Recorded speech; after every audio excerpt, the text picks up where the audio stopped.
അസ്സലാമു അലൈക്കും വറഹ്മത്തുള്ളാഹി വബറകാതുഹു. അൽഹംദുലില്ലാഹി വഹ്ദ വസ്സലാത്തു വസ്സലാമു അലാ മൻ ലാ നബിയ്യ ബഅദ. റഹീഖുൽ ഖുർആനിന്റെ 4-ാമത്തെ സെഷനിലെ 22-ാമത്തെ ക്ലാസ്സിൽ സൂറത്തുൽ അലക്കിലെ ആദ്യ 5 വചനങ്ങളാണ് നാം പഠിക്കുന്നത്. മക്കിയായ ഈ അധ്യായം വിശുദ്ധ ഖുർആനിലെ 96-ാമത്തെ സൂറത്തായിക്കൊണ്ടാണുള്ളത്. 19 വചനങ്ങളാണ് സൂറത്തുൽ അലക്കിൽ കാണുവാൻ സാധിക്കുക. പ്രവാചകൻ സല്ലല്ലാഹു അലൈഹി വസല്ലമ തങ്ങൾക്ക് ആദ്യമായി അവതരിപ്പിക്കപ്പെട്ട ഖുർആനിക വചനങ്ങൾ ഇതിൽ ഉൾക്കൊള്ളുന്നുണ്ട് എന്നതാണ് ഈ അധ്യായത്തിന്റെ ഏറ്റവും വലിയ പ്രത്യേകത. വഹയിന്റെ ആദ്യഘട്ടം എന്നോണം പ്രവാചകൻ സല്ലല്ലാഹു അലൈഹി വസല്ലമ തങ്ങൾക്ക് തന്റെ ജീവിതത്തിൽ ചെറുപ്പകാലം മുതൽ തന്നെ ധാരാളക്കണക്കിന് അനുഭവങ്ങളും സംഭവങ്ങളും ഒക്കെ ജീവിതത്തിൽ ഉണ്ടായിട്ടുണ്ടായിരുന്നു. പിന്നീട് അവസാന ഘട്ടങ്ങളിൽ സത്യസന്ധമായി പുലരുന്ന രീതിയിലുള്ള ചില സ്വപ്നങ്ങൾ പ്രവാചകൻ സല്ലല്ലാഹു അലൈഹി വസല്ലമ തങ്ങൾക്ക് ദർശിക്കപ്പെടുകയുണ്ടായി. അങ്ങനെയൊക്കെ ആണെങ്കിലും അവസാനം പ്രവാചകൻ സല്ലല്ലാഹു അലൈഹി വസല്ലമ തങ്ങൾ ഒരു നബി ആയിക്കൊണ്ട്, ഒരു പ്രവാചകനായിക്കൊണ്ട് നിശ്ചയിക്കപ്പെടുന്നത് ഈ അധ്യായത്തിലെ ആദ്യ 5 വചനങ്ങളുടെ അവതീർണതയോട് കൂടിയാണ്. ഇക്കാര്യങ്ങൾ ഉൾക്കൊള്ളുന്ന ധാരാളക്കണക്കിന് കാര്യങ്ങൾ ഉൾപ്പെടുത്തിയിട്ടുള്ള ഒരു സുദീർഘമായ ഒരു ഹദീസ് മഹദിയായ ആയിഷ റളിയല്ലാഹു തആല അൻഹ പറയുന്നതായിക്കൊണ്ട് ഇമാം ബുഖാരിയും ഇമാം മുസ്ലിമും അതേപോലെ തന്നെ മറ്റു ചില ഹദീസ് പണ്ഡിതന്മാരും ഒക്കെ ഉദ്ധരിക്കുന്നതായി കാണാം. ഇബ്നു കസീർ റഹ്മഹുല്ല അദ്ദേഹത്തിന്റെ തഫ്സീറിൽ ഈ ഒരു ഹദീസ് ഉൾപ്പെടുത്തിയതായും കാണുവാൻ സാധിക്കും. പ്രവാചകൻ സല്ലല്ലാഹു അലൈഹി വസല്ലമ തങ്ങൾക്ക് ഈ നുബുവത്ത് കിട്ടുന്ന ആ ഒരു സാഹചര്യത്തിൽ ജനങ്ങളിൽ നിന്ന് അകന്നു നിൽക്കുവാനും അല്ലാഹു സുബ്ഹാനഹു വ തആലയിലേക്ക് ധാരാളമായി അടുക്കുവാനുമുള്ള ആഗ്രഹം മനസ്സിൽ അധികരിക്കുകയുണ്ടായി. അങ്ങനെ തനിക്ക് ആരാധനയിൽ മുഴുകുവാനായി ഹിറാ എന്ന ഗുഹ, ഗോർ ഹിറാ എന്ന് പറയും, ആ ഗുഹ പ്രവാചകൻ സല്ലല്ലാഹു അലൈഹി വസല്ലമ തങ്ങൾ തിരഞ്ഞെടുക്കുകയും അവിടെ തുടർച്ചയായിക്കൊണ്ട് ആരാധനകൾ ചെയ്യുവാനും അവിടെ താമസിച്ചുകൊണ്ട് അല്ലാഹു സുബ്ഹാനഹു വ തആലയെ ധാരാളക്കണക്കിന് സ്മരിക്കുവാനുമൊക്കെ പ്രവാചകൻ സല്ലല്ലാഹു അലൈഹി വസല്ലമ തങ്ങൾ തീരുമാനിക്കുകയാണ്. തനിക്ക് വേണ്ട ഭക്ഷണങ്ങളും പാനീയങ്ങളുമെല്ലാം ഭാര്യയായിരുന്ന ഖദീജ ബീവി റളിയല്ലാഹു തആല അൻഹയുടെ പക്കൽ നിന്ന് പാകം ചെയ്ത് കൊണ്ടുവരികയും എന്നിട്ട് ദിവസങ്ങളോളം ആ ഹിറാ ഗുഹയിൽ പ്രവാചകൻ സല്ലല്ലാഹു അലൈഹി വസല്ലമ തങ്ങൾ റബ്ബിനോടുള്ള ആരാധനയിൽ മുഴുകുകയും പിന്നീട് ഭക്ഷണങ്ങൾ കഴിയുമ്പോൾ ഭക്ഷണപാനീയങ്ങൾ തീരുന്നതനുസരിച്ച് ഭാര്യയുടെ അരികിൽ വരികയും വീണ്ടും അതേ രീതിയിൽ ഭക്ഷണപാനീയങ്ങളും കാര്യങ്ങളൊക്കെ ആയിട്ട് ആരാധനയ്ക്ക് വേണ്ടി മടങ്ങുകയും ചെയ്യുന്ന ഒരു രീതി പ്രവാചകൻ സല്ലല്ലാഹു അലൈഹി വസല്ലമ തങ്ങൾക്ക് ഉണ്ടായിരുന്നു. അങ്ങനെ ഇരിക്കെയാണ് ഒരു ദിവസം ജിബ്രീൽ എന്ന മാലാക റസൂൽ കരീം സല്ലല്ലാഹു അലൈഹി വസല്ലമ തങ്ങൾ ഹിറാ ഗുഹയിലായിരിക്കുന്ന സാഹചര്യത്തിൽ അല്ലാഹു സുബ്ഹാനഹു വ തആലയുടെ നിർദ്ദേശപ്രകാരം ജിബ്രീൽ അലൈഹി സ്വലാത്തു വസ്സലാം പ്രവാചകന്റെ അരികിലേക്ക് വരുന്നത്. സംഭവം നമുക്കറിയാം, ചെറിയ രീതിയിൽ ഒന്ന് വിശദീകരിക്കാം.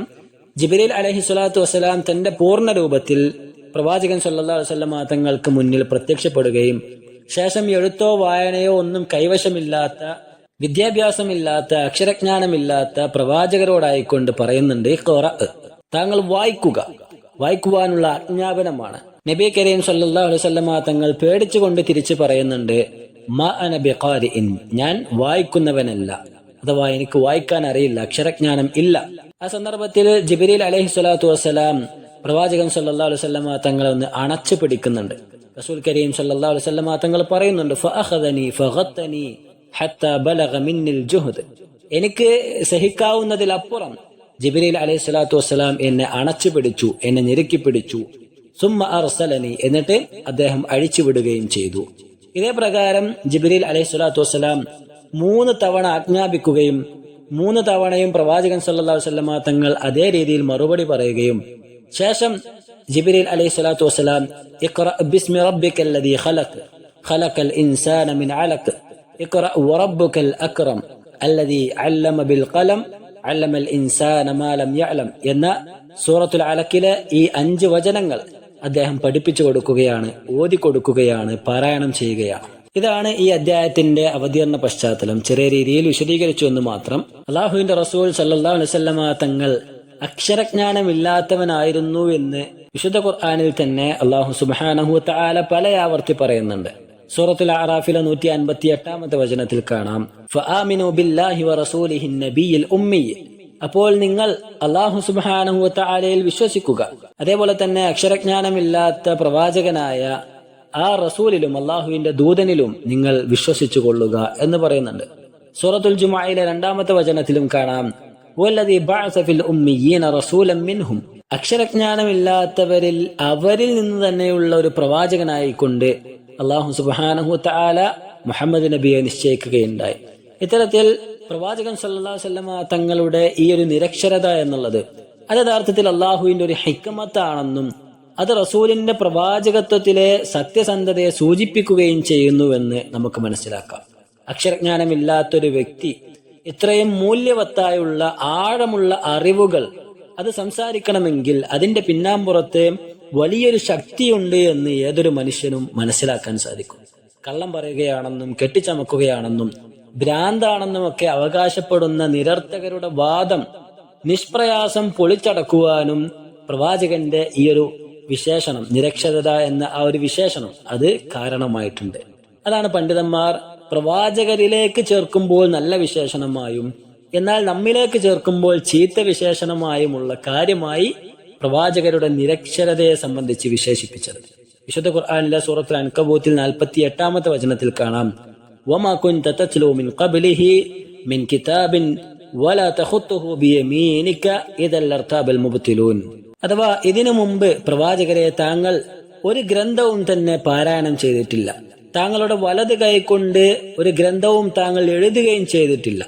അങ്ങനെയാണെങ്കിൽ ഇദൽ ലർതാബൽ മുബ്തിലൂൻ, ഈ നിഷേധികൾക്ക് സംശയിക്കാമായിരുന്നു. അഥവാ മുമ്പ് താങ്കൾ അറിവുള്ള ആളായിരുന്നു, അല്ലെങ്കിൽ താങ്കൾക്ക് അക്ഷരജ്ഞാനം ഉണ്ടായിരുന്നു എന്നൊക്കെ ആയിരുന്നുവെങ്കിൽ ഈ വാദിക്കുന്ന ആളുകൾക്ക് സംശയിക്കാൻ ഒരു വകുപ്പുണ്ടായിരുന്നു. പക്ഷേ ഇതങ്ങനെയില്ല, താങ്കൾ മുമ്പ് അറിവില്ലാത്ത ആളായിരുന്നു, അതുകൊണ്ട് തന്നെ അങ്ങനെ സംശയിക്കുവാനും അവർക്ക് വകുപ്പില്ല എന്നതാണ്.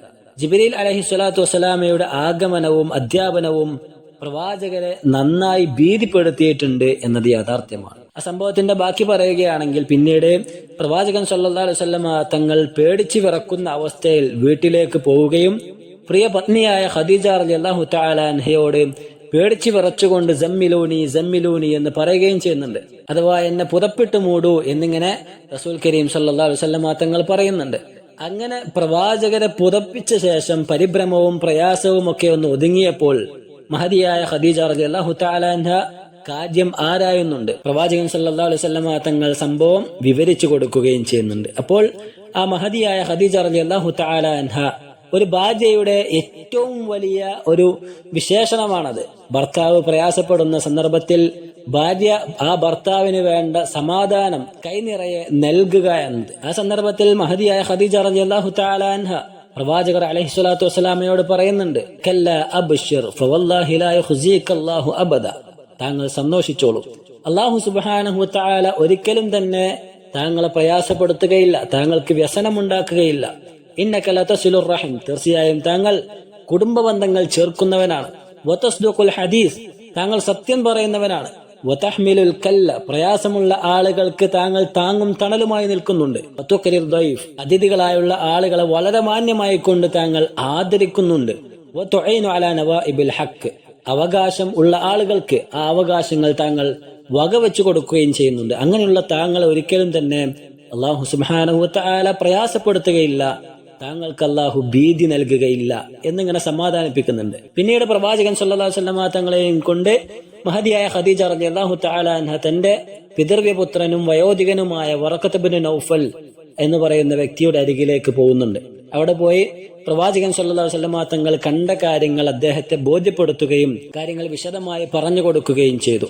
വറഖത്ത് ഇബ്നു നൗഫൽ എന്ന് പറഞ്ഞാൽ അന്നത്തെ ക്രിസ്തു മതം സ്വീകരിച്ച ഒരു വ്യക്തിയായിരുന്നു. അഥവാ മുൻകാല വേദങ്ങൾ കൃത്യമായി പിൻപറ്റിപ്പോന്ന ശരിയായൊരു വിശ്വാസിയായിരുന്നു വറഖത്ത് ഇബ്നു നൗഫൽ. അദ്ദേഹം അറബി ഭാഷ എഴുതുകയും നന്നായി ജ്ഞാനമുള്ള വ്യക്തിയുമൊക്കെയായിരുന്നു. ഇഞ്ചിയിൽ നിന്നും ചില ഭാഗങ്ങൾ അറബിയിലേക്ക് പരിഭാഷപ്പെടുത്തുകയും അത് എഴുതിയെടുക്കുകയൊക്കെ ചെയ്യുമായിരുന്നു. അങ്ങനെ കിതാബിൽ അഥവാ വേദഗ്രന്ഥത്തിൽ നന്നായി പരിചയമുള്ള നല്ല അറിവുള്ള അദ്ദേഹം കാര്യങ്ങൾ ശ്രദ്ധിച്ചു കേട്ട ശേഷം അവരോടായിക്കൊണ്ട് പറയുന്നുണ്ട്, ഹാദൻ നാമൂസ് അല്ലദീ ഉൻസില അലാ മൂസ ലൈതനി ഫീഹാ ജദ്അൻ അകൂന ഹയ്യൻ ഹീന യുഖ്രിജുക ഖൗമുക.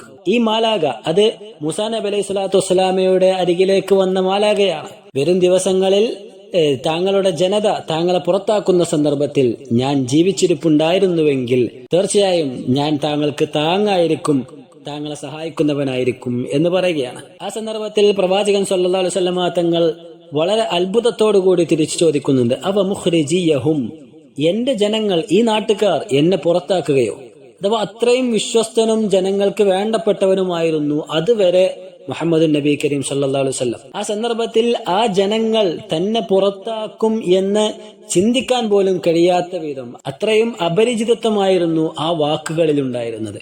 അഥവാ അങ്ങനെ ഒരിക്കലും സംഭവിക്കില്ല എന്ന മട്ടായിരുന്നു പ്രവാചകൻ സല്ലല്ലാഹു അലൈഹി വസല്ലം തങ്ങൾക്കുണ്ടായിരുന്നത്. വറഖത്ത് ബിൻ നൗഫൽ തിരിച്ചു പറയുന്നുണ്ട്, നഅം ലം യഅതി റജുലുൻ ഖത്തു ബിമാ ജിഅത ബിഹി ഇല്ലാ ഉദിയ.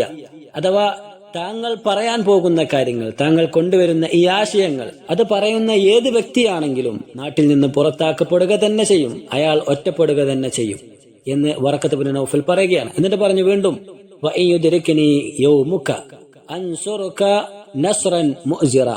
താങ്കളുടെ ദിവസങ്ങളിൽ ഞാൻ അന്ന് ഉണ്ടായിരുന്നുവെങ്കിൽ തീർച്ചയായും ശക്തമായുള്ള സഹായം തന്നെ എന്റെ പക്കൽ നിന്ന് ഉണ്ടായിരിക്കും എന്ന് പറയുകയാണ്. പക്ഷെ വറഖത്ത് ബിൻ നൗഫൽ ആ ഒരു സന്ദർഭത്തിൽ ഉണ്ടായിരുന്നില്ല. പിന്നീട് അദ്ദേഹം മരണപ്പെട്ടു പോകുന്നുണ്ട്. അപ്പോൾ നാം മനസ്സിലാക്കേണ്ടത് ഈ ഒരു അധ്യായത്തിലെ ആദ്യ 5 വചനങ്ങൾ ഇപ്രകാരം അവതീർണമായ സൂക്തങ്ങളാണ്. ഇപ്രകാരം പ്രവാചകൻ സല്ലല്ലാഹു അലൈഹി വസല്ലം തങ്ങൾക്ക് ആദ്യമായി അവതരിപ്പിക്കപ്പെട്ട ഈ 5 വചനങ്ങൾ, അതിന്റെ ആശയങ്ങളിലേക്ക് നമുക്ക് കടക്കാം. നോക്കാം. ഒന്നാമത്തെ വചനം, ഇഖ്റ ബിസ്മി റബ്ബിക്കല്ലദീ ഖലഖ്. സൃഷ്ടിച്ചവനായ നിന്റെ രക്ഷിതാവിന്റെ നാമത്തിൽ താങ്കൾ വായിക്കുക. ഇഖ്റ, താങ്കൾ വായിക്കുക. ബിസ്മി, നാമത്തിൽ. റബ്ബിക, താങ്കളുടെ രക്ഷിതാവിന്റെ. താങ്കളുടെ രക്ഷിതാവിന്റെ നാമത്തിൽ താങ്കൾ വായിക്കുക. അല്ലദീ ഖലഖ, സൃഷ്ടിച്ചവനായ നിന്റെ രക്ഷിതാവിന്റെ നാമത്തിൽ താങ്കൾ വായിച്ചു കൊള്ളുക എന്നാണ്. ലോകത്തുള്ള സകല സൃഷ്ടിജാലങ്ങളെയും രൂപകൽപ്പന ചെയ്യുകയും സൃഷ്ടിക്കുകയും അവകളെ പരിപാലിക്കുകയും ചെയ്യുന്ന അല്ലാഹു സുബ്ഹാനഹു വ തആലയിൽ നിന്നുള്ള വേദഗ്രന്ഥമായ വിശുദ്ധ ഖുർആൻ, അത് ഓതി തുടങ്ങുവാനുള്ള കൽപ്പനയാണ് ഈ ആയത്തിലുള്ളത്. ഇവിടെ ബിസ്മില്ല എന്ന് പറയാതെ പ്രത്യേകമായി ബിസ്മി റബ്ബിക്, അഥവാ അള്ളാഹുവിന്റെ നാമത്തിൽ എന്ന് പറയാതെ നിന്റെ രക്ഷിതാവിന്റെ നാമത്തിൽ എന്ന് പറഞ്ഞതിന്റെ കാരണം ഒന്ന് അന്വേഷിക്കുകയാണെങ്കിൽ, ഖുറൈശികൾ സ്വീകരിക്കുകയും അംഗീകരിക്കുകയും ചെയ്യുന്ന റുബൂബിയത്ത്, അഥവാ റബ്ബ് അള്ളാഹുവാണ്, സൃഷ്ടിച്ചവൻ അള്ളാഹുവാണ്, മഴ പെയ്യിപ്പിക്കുന്നത്, അങ്ങനെ തുടങ്ങിയുള്ള കാര്യങ്ങൾ അത് അള്ളാഹുവാകുന്നു എന്ന കാര്യത്തിൽ ഖുറൈശികൾക്കിടയിൽ അഭിപ്രായ വ്യത്യാസം ഉണ്ടായിരുന്നില്ല. അന്നത്തെ മുശ്രിക്കീങ്ങൾക്കും അതിൽ അഭിപ്രായ വ്യത്യാസം ഉണ്ടായിരുന്നില്ല. അതുകൊണ്ട് തന്നെ ആ റുബൂബിയത്തിന്റെ ആശയമടങ്ങിയ വിശേഷണമാണ് റബ്ബ് എന്നുള്ളത്.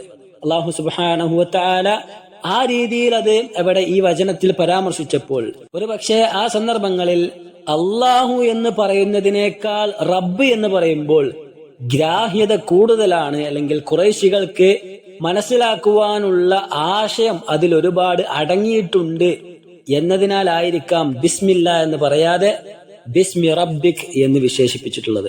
ലോകത്തുള്ള സകല ജീവജാലങ്ങളെയും സൃഷ്ടിച്ച, അവകളെ പരിചരിക്കുന്ന ആ റബ്ബിന്റെ നാമത്തിൽ സകല നന്മകളും തുടങ്ങേണ്ടതുണ്ട് എന്ന നിർദ്ദേശം കൂടി ഈ വചനത്തിൽ സങ്കല്പിക്കപ്പെടുന്നുണ്ട്. അതേപോലെ തന്നെ ശേഷം ഇവിടെ അല്ലദീ ഖലഖ്, സൃഷ്ടിച്ചവനായ എന്ന് പറഞ്ഞതിൽ എന്തിനെ സൃഷ്ടിച്ചു എന്ന് ചേർത്ത് പറയാതിരുന്നതും ശ്രദ്ധേയമാണ്. അഥവാ ഏതിലേക്കെങ്കിലും ചേർത്ത് പറഞ്ഞാൽ അള്ളാഹുവിന്റെ സൃഷ്ടിപ്പ് അതിലേക്ക് ഒതുങ്ങി നിൽക്കും എന്നതിനാൽ അതിനെ പൊതുവായ സ്വരത്തിൽ സൂചിപ്പിച്ചത് അത് തീർത്തും താത്വികം തന്നെയാണ്. അതുകൊണ്ട് ഉദ്ദേശിക്കപ്പെടുന്ന ആശയം മറ്റു വചനങ്ങളിൽ നിന്നും വ്യക്തവുമാണ്. സൂറത്തുൽ ഫുർഖാനിൽ കാണാം, വഖലഖ കുല്ല ശൈഇൻ ഫഖദ്ദറഹു തഖ്ദീറ.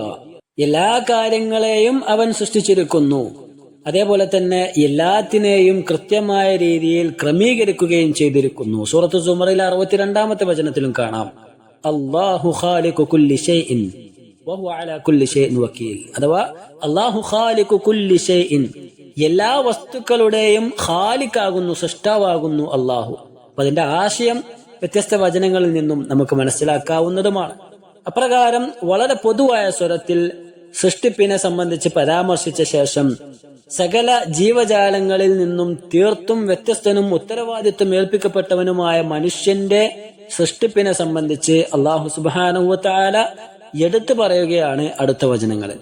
2-ാമത്തെ ആയത്ത്, ഖലഖൽ ഇൻസാന മിൻ അലഖ്, മനുഷ്യനെ അവൻ ഭ്രൂണത്തിൽ നിന്ന് സൃഷ്ടിച്ചിരിക്കുന്നു. ഖലഖൽ ഇൻസാന, മനുഷ്യനെ അവൻ സൃഷ്ടിച്ചിരിക്കുന്നു. മിൻ അലഖ്, ഭ്രൂണത്തിൽ നിന്നും സൃഷ്ടിച്ചിരിക്കുന്നു. മനുഷ്യർക്ക് അല്ലാഹു സുബ്ഹാനഹു വ തആല ആദരവും ബഹുമാനവും മറ്റു ജീവജാലങ്ങളെക്കാൾ ശ്രേഷ്ഠതയും നൽകിയിട്ടുണ്ട്. സൂറത്തുൽ ഇസ്രായിലെ 70-ാമത്തെ വചനത്തിൽ കാണാം, വലഖദ് കറംനാ ബനി ആദം, തീർച്ചയായും ആദം സന്തതികളെ നാം ആദരിച്ചിരിക്കുന്നു. വഹമൽനാഹും ഫിൽ ബർരി വൽ ബഹർ, അവരെ നാം കരയിലും കടലിലും വാഹനത്തിൽ കയറ്റുകയും ചെയ്തിരിക്കുന്നു, അല്ലെങ്കിൽ അവരെ വഹിച്ചിരിക്കുന്നു. വറസഖ്നാഹും മിനത് ത്വയ്യിബാത്ത്, വിശിഷ്ടമായ വസ്തുക്കളിൽ നിന്നും നാം അവർക്ക് ഉപജീവനം നൽകുകയും ചെയ്തിരിക്കുന്നു. വഫദ്ദൽനാഹും അലാ കസീറിൻ മിമ്മൻ ഖലഖനാ തഫ്ദീല, നാം സൃഷ്ടിച്ചിട്ടുള്ള മിക്ക വസ്തുക്കളിൽ നിന്നും, മിക്ക ജീവജാലങ്ങളിൽ നിന്നും അവർക്ക് നാം സവിശേഷമായ ശ്രേഷ്ഠതയും നൽകിയിരിക്കുന്നു എന്നാണ്. അതുകൊണ്ടൊക്കെ തന്നെയാണ് മനുഷ്യ സൃഷ്ടിപ്പിനെ സംബന്ധിച്ച് വിശുദ്ധ ഖുർആനിൽ വ്യത്യസ്ത സന്ദർഭങ്ങളിൽ അല്ലാഹു സുബ്ഹാനഹു വ തആല എടുത്തു പരാമർശിക്കുന്നത്. എത്രത്തോളം എന്ന് പറഞ്ഞാൽ മനുഷ്യ സൃഷ്ടിപ്പിന്റെ ഘട്ടങ്ങൾ പോലും അല്ലാഹു സുബ്ഹാനഹു വ തആല പരാമർശിക്കുന്നുണ്ട്. സൂറത്തുൽ മുഅ്മിനൂനിലെ 13-14 വചനങ്ങൾ കാണാം. സുമ്മ ജഅൽനാഹു നുത്ഫതൻ ഫീ ഖറാറിൻ മക്കീൻ, പിന്നീട് നാം ഒരു ബീജമായി കൊണ്ട് മനുഷ്യനെ ഭദ്രമായ ഒരു സ്ഥാനത്ത് വെക്കുകയും ചെയ്തു. സുമ്മ ഖലഖന നുത്ഫത അലഖതൻ ഫഖലഖന അൽഅലഖത മുദ്ഗതൻ ഫഖലഖന അൽമുദ്ഗത ഇദാമൻ ഫകസൗന അൽഇദാമ ലഹ്മ സുമ്മ അൻശഅനാഹു ഖൽഖൻ ആഖർ ഫതബാറകല്ലാഹു അഹ്സനുൽ ഖാലിഖീൻ. എന്നിട്ട് അല്ലാഹു സുബ്ഹാനഹു വ തആല പറയുകയാണ്, അനന്തരം ആ ഭ്രൂണത്തെ നാം ഒരു മാംസപിണ്ഡമായി രൂപപ്പെടുത്തി, എന്നിട്ട് ആ മാംസപിണ്ഡത്തെ അസ്ഥികൂടമായി രൂപപ്പെടുത്തി, എന്നിട്ട് നാം ആ അസ്ഥികൂടത്തെ മാംസം കൊണ്ട് പൊതിയുകയും ചെയ്തു. പിന്നീട് മറ്റൊരു സൃഷ്ടിയായി അഥവാ മനുഷ്യനായി നാം അവനെ വളർത്തിയെടുക്കുകയും ചെയ്തു. അപ്പോൾ ഏറ്റവും നല്ല സൃഷ്ടികർത്താവായ അല്ലാഹു സുബ്ഹാനഹു വ തആല തബാറകല്ലാഹു, അല്ലാഹു അനുഗ്രഹപൂർണനായിരിക്കുന്നു എന്നാണ്. ഇവിടെ ഈ ആയത്തൊന്ന് നമ്മൾ സസൂക്ഷ്മമായി നോക്കുകയാണെങ്കിൽ അതിൽ മനുഷ്യ സൃഷ്ടിപ്പിന്റെ വ്യത്യസ്ത ഘട്ടങ്ങൾ അല്ലാഹു പരാമർശിച്ചതായി ഏറെ ശ്രദ്ധേയമാണ്. ഒന്നാമതായി കൊണ്ട് പറഞ്ഞത് നുത്ഫത്താണ്, അഥവാ ഇന്ദ്രിയത്തുള്ളി, ബീജം. ആ ഇന്ദ്രിയത്തുള്ളിയിൽ നിന്നാണ് മനുഷ്യനെ അല്ലാഹു സുബ്ഹാനഹു വ തആല സൃഷ്ടിച്ചു കൊണ്ടുവരുന്നത്. നുത്ഫത്ത് എന്ന് പറഞ്ഞാൽ മാഉർ റജുൽ മാഉൽ മർഅ, പുരുഷന്റെയും സ്ത്രീയുടെയും ദ്രാവകത്തിൽ നിന്നും ഇടകലർത്തിയെടുക്കുന്ന ഒരു പ്രത്യേക തരത്തിലുള്ള ഇന്ദ്രിയ തുള്ളിയാണ് നുത്ഫത്തി എന്ന് പറഞ്ഞാൽ. എന്നിട്ട് അതിനുശേഷം അലക്കത്തായിക്കൊണ്ടാണ് രൂപാന്തരം പ്രാപിക്കുന്നത്, അഥവാ രക്തക്കട്ട അല്ലെങ്കിൽ അള്ളിപ്പിടിച്ചിരിക്കുന്നത് എന്നാണ് അലക്കത്തിന്റെ അർത്ഥം. അപ്രകാരം ആ ഒരു രക്തക്കട്ടയിൽ നിന്നും പിന്നീട് രൂപാന്തരം പ്രാപിക്കുന്നത് മൂന്നാമത്തേത് അൽ മുദ്ഗത്ത്, അഥവാ മാംസപിണ്ഡമായി മാറുകയാണ്. ഹിയൽ ഖിത്അതു സഗീറ മിനൽ ലഹ്ം ബിഖദരി മാ യുംദഖ്, അഥവാ ഒരു കൈ കൊണ്ടൊന്ന് ചേർത്ത് പിടിച്ചാൽ എത്രമാത്രം അതിൽ മാംസം ഒതുങ്ങുമോ അത്രയും ആ ഒരു കഷ്ണം മാംസമാണ് മുദ്അത്ത് എന്നതുകൊണ്ട് അർത്ഥമാക്കപ്പെടുന്നത്. ആ ഒരു രീതിയിലേക്ക് മനുഷ്യൻ രൂപാന്തരം സൃഷ്ടിക്കപ്പെടുകയാണ്. അതിൽ തന്നെ 2 ഘട്ടങ്ങളായി കൊണ്ട് കാണുവാൻ സാധിക്കും. ഒന്നാമത്തേത് ഗൈറുൽ മുഖല്ലഖ, അഥവാ രൂപം പ്രാപിക്കാത്ത വിധം ഒരു മാംസക്കട്ടയായുള്ളത്. അത് ഏകദേശം 3-4 മാസങ്ങളോളം ആ രീതിയിലായിരിക്കും ഉണ്ടായിരിക്കുക. അതിനുശേഷം പിന്നീട് അൽ മുദ്ഗത്തുൽ മുഖല്ലഖ, അഥവാ രൂപം പ്രാപിക്കപ്പെട്ട രീതിയിൽ ആ മാംസപിണ്ഡം മാറും. അത് ഏകദേശം 4 മാസം മുതൽ പിന്നീട് അങ്ങോട്ടുള്ള കാലം ആ രൂപം പ്രാപിക്കുന്ന കാലമായിക്കൊണ്ടാണ് പരിഗണിക്കപ്പെടുന്നത്. എന്നിട്ട് അതിനുശേഷം 4-മതായിക്കൊണ്ട് അല്ലാഹു സുബ്ഹാനഹു വ തആല പറഞ്ഞത് ഇലാമായിക്കൊണ്ട്, അഥവാ അസ്ഥിയായിക്കൊണ്ട് മാറും. അഥവാ ഈ ഒരു കാലഘട്ടം കഴിഞ്ഞാൽ പിന്നീട് അത് അസ്ഥിയുടെ രൂപത്തിലേക്ക് ആ ഒരു മാംസപിണ്ഡം മാറുമെന്നാണ്. അതിനുശേഷം കസാഉൽ ഇലാം ബിൽ ലഹ്ം, അഥവാ മാംസം കൊണ്ട് അസ്ഥിയെ പൊതിയലാണ്. അഥവാ ഇതുവരെ സൃഷ്ടിക്കപ്പെട്ട ആ അസ്ഥിയിലേക്ക് മാംസങ്ങൾ വന്ന് അടയുകയും അങ്ങനെ ആ അസ്ഥികൾ മാംസത്താൽ പൊതിയപ്പെടുകയും ചെയ്യും. എന്നിട്ട് അല്ലാഹു സുബ്ഹാനഹു വ തആല 6-മത് പറഞ്ഞു, എന്നിട്ട് മറ്റൊരു സൃഷ്ടിയായി അതിന്റെ രൂപം അല്ലാഹു സുബ്ഹാനഹു വ തആല മാറ്റിയെടുക്കും, മനുഷ്യരൂപമായി അത് മാറുമെന്നാണ്. അത് 4 മാസമാകുമ്പോൾ അല്ലാഹു സുബ്ഹാനഹു വ തആല അതിലേക്ക് റൂഹിനെ നിശ്ചയിക്കും, അല്ലെങ്കിൽ ആത്മാവിനെ നിശ്ചയിക്കും, അതിന് ജീവൻ വെച്ചു തുടങ്ങുമെന്നാണ്. എന്നിട്ട് അത് ഖറാറിൻ മക്കീൻ, അഥവാ ഭദ്രമായ ഒരു സ്ഥലത്ത് അല്ലാഹു സുബ്ഹാനഹു വ തആല അതിനെ വളർത്തുകയും ചെയ്യും. ഗർഭാശയത്തിൽ വളരെ ഭദ്രമായി കൊണ്ടത് ആ ഒരു സൃഷ്ടി വളർന്നു വരികയും ചെയ്യുമെന്നാണ്. ഇപ്രകാരം മനുഷ്യ സൃഷ്ടിപ്പിലേക്ക് നോക്കിക്കഴിഞ്ഞാൽ യഥാർത്ഥത്തിൽ ഭൂമിയിലെ ഓരോ വസ്തുക്കളും മനുഷ്യന് ദൃഷ്ടാന്തമാണ് എന്ന് പറയുന്നതിനേക്കാൾ അപ്പുറം മനുഷ്യന്റെ ജനനവും മനുഷ്യന്റെ ജീവിതവും അതാണ് യഥാർത്ഥത്തിൽ ഏറ്റവും വലിയ ദൃഷ്ടാന്തമായി കൊണ്ട് മനുഷ്യന്റെ മുന്നിലുള്ളത്. വഫിൽ അർദി ആയാത്തുൽ ലിൽ മുഖിനീൻ, സൂറത്തു ദാരിയാത്തിലെ 20-21 വചനങ്ങൾ. അഥവാ ഭൂമിയിൽ ദൃഢവിശ്വാസികളായുള്ള ആളുകൾക്ക് ധാരാളക്കണക്കിന് ദൃഷ്ടാന്തങ്ങളുണ്ട്. എന്നിട്ട് അല്ലാഹു പറഞ്ഞു, വഫി അൻഫുസിക്കും, നിങ്ങളിൽ തന്നെ നിങ്ങൾക്ക് ധാരാളം ദൃഷ്ടാന്തങ്ങളുണ്ട്. അഫലാ തുബ്സിറൂൻ, നിങ്ങൾ കാര്യങ്ങൾ മനസ്സിലാക്കുന്നില്ലേ, കണ്ടറിയുന്നില്ലേ? അപ്പോൾ ചിന്തിക്കുന്ന മനുഷ്യർക്ക് ഏറ്റവും വലിയ അത്ഭുതമാണ് യഥാർത്ഥത്തിൽ മനുഷ്യന്റെ ശരീരം എന്നുള്ളത്. ഇപ്രകാരം മനുഷ്യ സൃഷ്ടിപ്പിനെ സംബന്ധിച്ച് പറഞ്ഞ ശേഷം തന്റെ ജീവിതരേഖയായ വേദഗ്രന്ഥം അത് വായിക്കുവാൻ വീണ്ടും അല്ലാഹു സുബ്ഹാനഹു വ തആല മൂന്നാമത്തെ വചനത്തിലൂടെ ആജ്ഞാപിക്കുകയാണ്. ഇഖ്റ, നീ വായിക്കുക. വറബ്ബുക്കൽ അക്രം, നിന്റെ രക്ഷിതാവ് ഏറ്റവും വലിയ ഔദാര്യവാനാകുന്നു. നാലാമത്തെ വചനത്തിൽ പറയുന്നു അല്ലദീ അല്ലമ ബിൽ ഖലം, പേന കൊണ്ട് പഠിപ്പിച്ചവനാണ്. അല്ലദീ, അവൻ ആരാണ്? അല്ലമ, പഠിപ്പിച്ചവനാണ്. ബിൽ ഖലം, പേന കൊണ്ട്. അഞ്ചാമത്തെ വചനത്തിൽ പറയുന്നു അല്ലമൽ ഇൻസാന മാ ലം യഅലം, മനുഷ്യനെ അറിയാത്ത കാര്യങ്ങൾ അവൻ പഠിപ്പിച്ചു തന്നിരിക്കുന്നു. അല്ലമൽ ഇൻസാന, മനുഷ്യനെ പഠിപ്പിച്ചു തന്നു. മാ ലം യഅലം, അവൻ അറിയാത്ത കാര്യങ്ങൾ അല്ലാഹു സുബ്ഹാനഹു വ തആല മനുഷ്യന് പഠിപ്പിച്ചു കൊടുത്തു. മനുഷ്യന്റെ ഉത്ഭവത്തെക്കുറിച്ച് പ്രതിപാദിച്ച് അവനെ ചിന്തിപ്പിച്ച ശേഷം തന്നെ സൃഷ്ടിച്ചുണ്ടാക്കിയ അതേ റബ്ബ് തന്നെയാണ് ഈ വേദഗ്രന്ഥം അവതരിപ്പിക്കുവാൻ പോകുന്നതെന്നും അതിനാൽ തന്നെ അവന്റെ സൃഷ്ടിയും അവന്റെ രക്ഷാകർതൃത്വത്തിൽ നിലകൊള്ളുന്നവനുമായ മനുഷ്യൻ അതിനെ സ്വാഗതം ചെയ്യേണ്ടതുണ്ടെന്നും അത് ജീവിതരേഖയായി സ്വീകരിക്കണമെന്നും ഉണർത്തിയ ശേഷം വറബ്ബുക്കൽ അക്രം എന്ന് പറഞ്ഞത്, അഥവാ നിന്റെ റബ്ബ് ഏറ്റവും ഔദാര്യവാനാകുന്നു, അല്ലെങ്കിൽ ഏറ്റവും വലിയ മാന്യനാകുന്നു എന്ന് പറഞ്ഞത് അത് അല്ലാഹു സൃഷ്ടികളോട് ഏറെ മാന്യതയുള്ളവനാണെന്നും അതിയായ ഔദാര്യമുള്ളവനാണെന്നും ഈ വേദഗ്രന്ഥം അവന്റെ ഔദാര്യത്തിന്റെ ഭാഗമാണെന്നും പേന കൊണ്ട് മനുഷ്യരെ പഠിപ്പിച്ചതും അവർക്കറിയാത്ത കാര്യങ്ങൾ അവരെ പഠിപ്പിച്ചതും അള്ളാഹുവിന്റെ അനുഗ്രഹത്തിൽപ്പെട്ടതാണെന്നും ഔദാര്യത്തിൽപ്പെട്ടതാണെന്നും അറിയിക്കുകയാണ്. വേദഗ്രന്ഥത്തിന്റെ ആരംഭത്തിൽ തന്നെ വായനയുടെയും പേനയുടെയും കാര്യങ്ങൾ അള്ളാഹു ഉൾപ്പെടുത്തിയപ്പോൾ അതിന്റെ മഹത്വം അതിപ്രധാനമാണെന്നും വിശ്വാസികളുടെ ജീവിതത്തിൽ അതിനെത്രത്തോളം വില കൽപ്പിക്കേണ്ടതുണ്ട് എന്ന കാര്യവും നമുക്ക് മനസ്സിലാക്കാവുന്നതാണ്. പ്രത്യേകിച്ചും വിശ്വാസിയുടെ ജീവിതരേഖയായ വേദഗ്രന്ഥങ്ങളും പ്രമാണങ്ങളും മതമൂല്യങ്ങളും പഠിക്കുവാനും മനസ്സിലാക്കുവാനും എത്രത്തോളം ഒരു വിശ്വാസി ശ്രദ്ധിക്കേണ്ടതുണ്ട് എന്ന കാര്യവും ഇതിലൂടെ നമുക്ക് മനസ്സിലാക്കാം. ആധുനിക സമൂഹം ഖുർആനിൽ നിന്നും പ്രവാചക ചര്യകളിൽ നിന്നും അകന്നുപോയി തീർത്തും ഭൗതിക കാര്യങ്ങളിൽ മാത്രം ശ്രദ്ധ കൊടുത്ത് അത് അലങ്കാരമായി കൊണ്ടു നടന്ന് പാരത്രിക വിഷയങ്ങളിൽ തീർത്തും അലസന്മാരും മടിയന്മാരുമായി മാറുമ്പോൾ ചെയ്യുന്നത് എത്രത്തോളം ഗൗരവപരമായുള്ള കാര്യമാണെന്ന് ഈ വചനങ്ങൾ നമ്മെ ഉണർത്തേണ്ടതുണ്ട്.